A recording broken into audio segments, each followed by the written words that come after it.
Welcome to our daily reading from the New Testament book of the Acts of the Apostles. We read this book in church in the weeks following Easter, and as we can't be together to do that at the moment, we're sharing it online.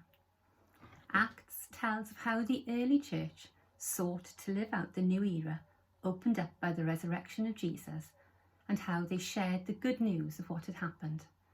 Today, we hear about those who converted and spread the good news as we move on to chapter 18 of Acts. After this, Paul left Athens and went to Corinth.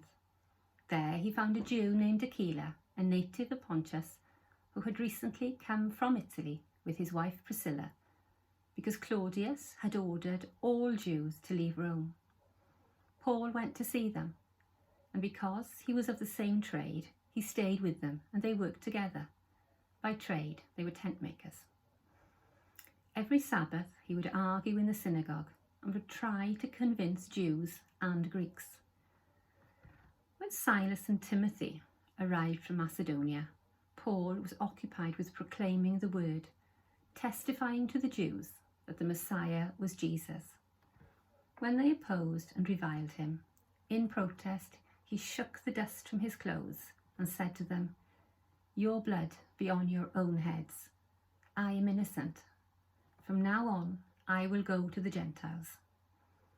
Then he left the synagogue and went to the house of a man named Titus Justus, a worshipper of God. His house was next door to the synagogue. Crispus, the official of the synagogue, became a believer in the Lord, together with all his household, and many of the Corinthians who heard Paul became believers and were baptized.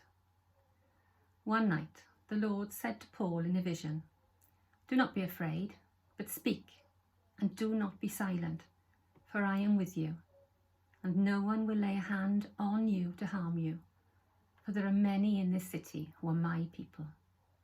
He stayed there 1 year and 6 months, teaching the word of God among them. But when Gallio was proconsul of Achaia, the Jews made a united attack on Paul and brought him before the tribunal. They said, "This man is persuading people to worship God in ways that are contrary to the law."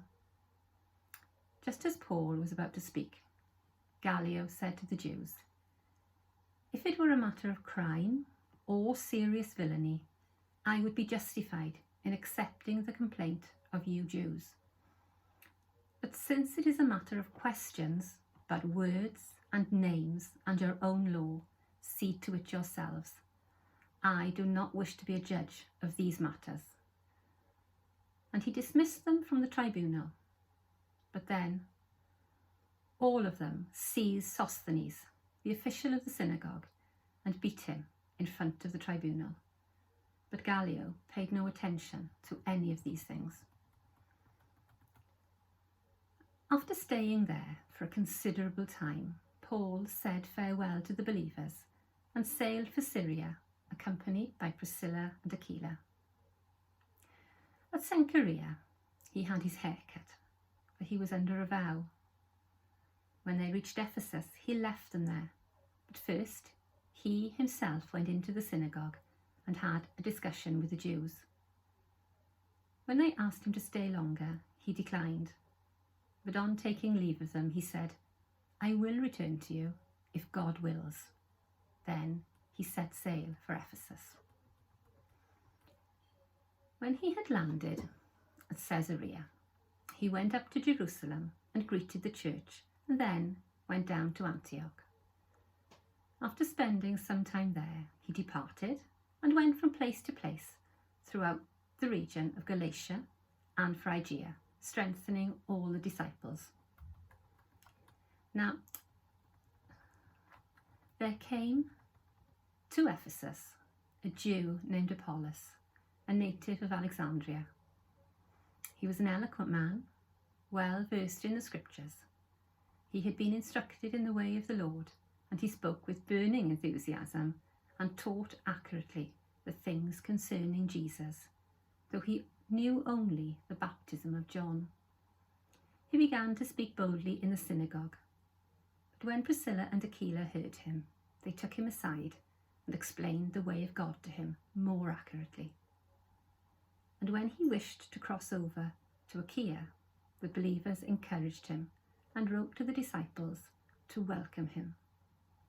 On his arrival, he greatly helped those who, through grace, had become believers, for he powerfully refuted the Jews in public, showing by the scriptures that the Messiah is Jesus.